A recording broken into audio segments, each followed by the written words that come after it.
देश में। तो जरा साहब एक बारी बैठ के फैसला हो जाए, बोस और Gandhi who made India free. और अब हम आपको दिखाएंगे जो हमारे पास डॉक्यूमेंट्री एविडेंस है।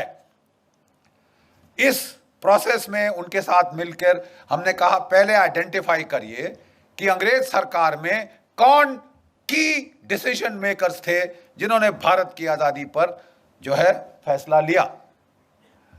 मेरे पास वैसे स्लाइड्स भी है लेकिन मैं जबानी आपको बोल दूंगा, समय नहीं व्यर्थ करूंगा। पहला चश्मदीन गवाह, पहला एक्टर लॉर्ड क्लेमेंट एटली, जिसकी मैंने बात अभी करी है। ठीक है साहब। लंदन में Pethick Lawrence, secretary of state for India. Simon Cripps, वो क्रिप्स मिशन वाला, वो उस वक्त ट्रेड का सेक्रेटरी था बट उसने भारत के इसमें बहुत भारी रोल अदा किया है। न्यू दिल्ली में आइए, viceroy, viscount Wavell, field marshal Wavell जो कि वॉयसरॉय था और पहले इंडियन आर्मी का चीफ था।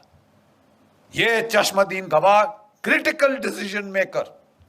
उसके बाद आई एम जस्ट कमिंग, उसके बाद फील्ड मार्शल लॉकिनले, he became field marshal in this thing, उस वक्त commander in chief, longest serving British Indian army officer, पूरी सर्विस ये ब्रिटिश इंडियन आर्मी की फौज में उसकी थी। दिल्ली में ये दो क्रिटिकल जो थे वो डिसीजन मेकर्स थे। ठीक है साहब। होम सेक्रेटरी मूडी शूडी है वगैरह, ये क्रिटिकल ये जर्नल थे दो, एक दोनों फील्ड मार्शल, सॉरी दोनों के दोनों फील्ड मार्शल बन गए। Governors of the various states of British India, governor of Bengal, governor of north west frontier province, governor of Punjab. जब नवंबर 1945 में साहब आईएनए की ट्रायल्स के बाद बवाल खड़ा हुआ इस देश में, बवाल। ठीक है साहब। गदर फैल गया, क्राउड्स, लाखों के क्राउड्स कलकत्ता में निकले। गवर्नर वेस्ट बंगाल रिपोर्ट देता है, हमने फायर खोला, भीड़ थोड़ी देर तक वेवर हुई, फिर दोबारा हमले पे आ गई। अपने लाशों को उठा के साइड करके वो फिर हमले पे आ गए। हमने पहली बार भारतवर्ष में देखा है ये होता हुआ। The crowds would not stop, even when fire was open the crowds did not stop. इस तरह का बवाल वहां पे मरो या मारो की जो ये जो हिंसा की जो लहर फैली थी। ठीक है साहब। उस वक्त के हम आपको इस किताब में पूरे के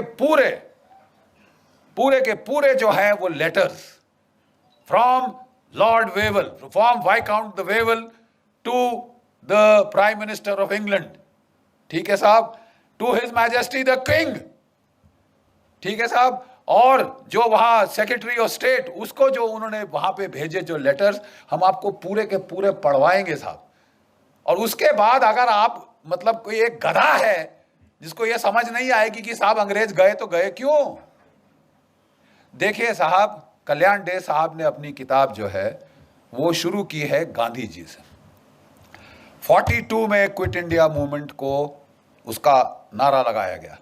क्या आप जानते हैं कि उस वक्त कांग्रेस वर्किंग कमेटी में आजाद, मौलाना आजाद, नेहरू, इन सब ने कहा था साहब मत करो, अभी अंग्रेज लड़ रहे हैं, अभी उनका साथ दे दो, बाद में वो बड़े खुश होके हमको हमारी भिखारी की टोकरी में, हमारी पिटारे में वो डाल देंगे आजादी as a gift.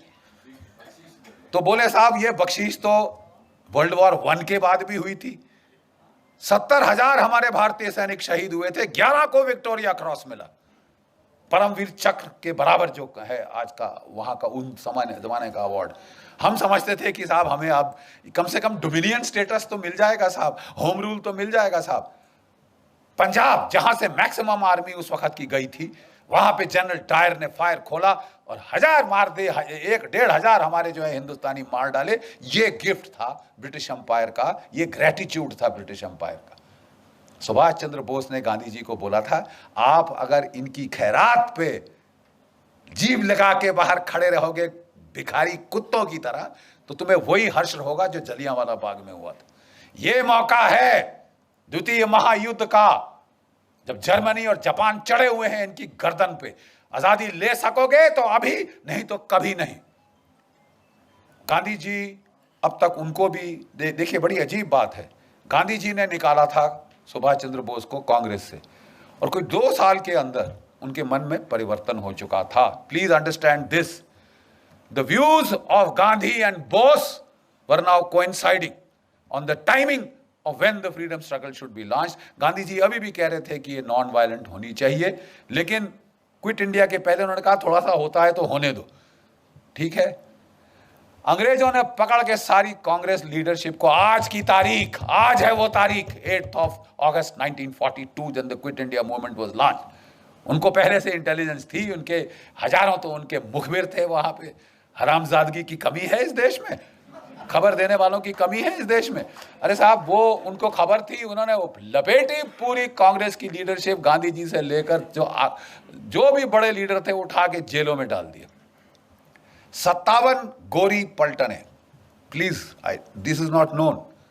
57 white battalions of British troops, Australians, Canadians, New Zealanders, इसको इस्तेमाल किया कि रगड़ दो इनको, कुचल दो सालों का सर, ये सर उठाने की हिम्मत करिए। चर्चिल ने बोला वहां से, और बोला अगर ये फास्ट पे जाता है मरने दो इसको, हम संभाल लेंगे, let him die, why is he not dead, ये चर्चिल से सवाल आया।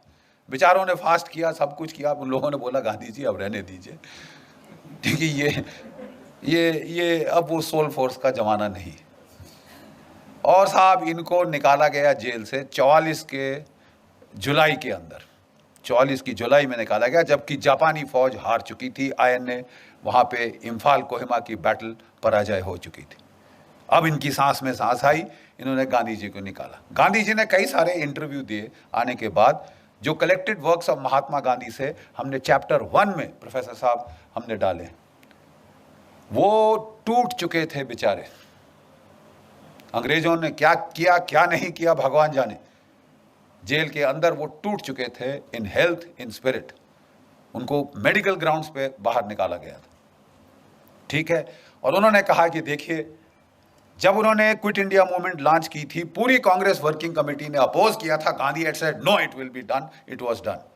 जब वो निकल के बाहर आए, कहते मेरी कोई अब अथॉरिटी नहीं है, मैं अब कुछ नहीं हूं कांग्रेस में, जब मैं जेल गया मेरा सब पोजीशंस खत्म हो गई। ये उनके शब्द हैं, ये उनके शब्द हैं। और इसके चलते मैं किसी को नहीं कह सकता सिविल डिसोबीडियंस मूवमेंट करो। एक अंग्रेज पत्रकार ने पूछा, तो अगर कल आपको वायसराय साहब बुलाते हैं तो आप क्या कहेंगे? मैं गवर्नमेंट के वॉर एफर्ट में उनकी सहायता करूंगा। डिफीट, टोटल, खत्म, खलास, फिनिश। आपकी जो नॉन वायलेंट मूवमेंट थी साहब, वो कुचल दी थी अंग्रेजों ने by use of brutal force, ठीक है साहब। और ये मिरेकल कैसे हुआ? उन्होंने, अंग्रेजों ने एक और जलियांवाला बाग करना चाहा, साइकोलॉजिकल जलियांवाला बाग। अब तो हम जंग जीत गए हैं, हिंदुस्तानी कुत्तों, अब तुम्हारा नाक रगड़ेंगे, सबके सामने दिखाएंगे क्या है तुमने हिमाकत करी, ब्रितानवी हुकूमतें, क्या मलिकाए हिंद के खिलाफ अपनी आवाज उठाने की, अपनी तुमने हिम्मत करी हथियार उठाने की। तुम्हारा वही हश्र होगा जो 1857 के बाद हुआ था, तुम्हारा वही ट्रायल होगा जहां बहादुर शाह जफर का ट्रायल लाल किले में हुआ था। तुम्हारी नाक रगड़ेंगे, यू ब्राउन डॉग्स, तुमने श्वेत लोगों के खिलाफ तुमने हिमाकत करी। और तब उन दिनों, जैसे मैं बताता हूं, आपके सारे जो है क्या कहते हैं जिमखाना क्लब्स और ये जो क्लब्स थे, बाहर बोर्ड लगा होता था, अगर आपको कोई शक है, Indians and dogs not allowed, भारतीय और कुत्ते अंदर नहीं आ सकते। और आप ये सह रहे थे, और आप अपने वो ले रहे थे वहां से, उसी सरकार से खिताब, राय बहादुर, फलाना बहादुर, ये बहादुर।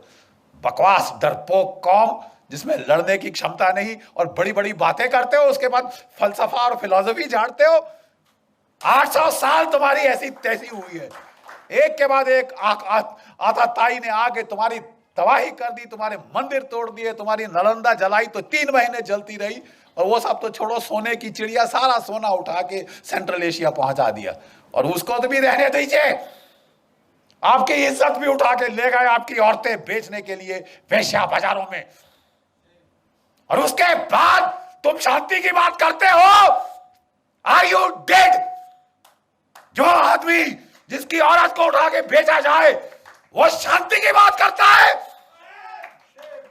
आपको लड़ने का मादा जगाना होगा। और ये जो है, ये जंग, माफ कीजिए, गांधीवाद का जंग, ये बात हो चुका। और इसके खिलाफ पहली आवाज उठी थी तो Netaji Subhash Chandra Bose, he is the man, जिसने इसको बोला उठो लड़ो। गीता के पहले अध्याय में भगवान ने क्या कहा है? अर्जुन युद्ध कर। बड़ी बड़ी फिलॉसफी मत झाड़ मेरे को कि साहब अपने भाई को मारूंगा, अपने दादा को मार दूंगा, गुरु को मार दूंगा तो क्या राज्य का फायदा। उन्होंने कहा वो सब ठीक है, लेकिन अगर तू इन्हें नहीं मारेगा अर्जुन, ये तेरे को मार डालेंगे, निर्दयता से तेरी बोटी बोटी काट डालेंगे। समझ गया? अब तू उठ और तू लड़। आपके लिए भी समय आ गया है कि जो क्षात्र भाव है उसको प्लीज जगाइए। जो आपस में तोड़ने की जो आपने जुनून बना रखा है कि हम टुकड़े टुकड़े खुद करेंगे और फिर जेएनयू में चिल्लाएंगे, आप प्लीज जागिए, नहीं तो वाकई ही में आपके टुकड़े टुकड़े होंगे।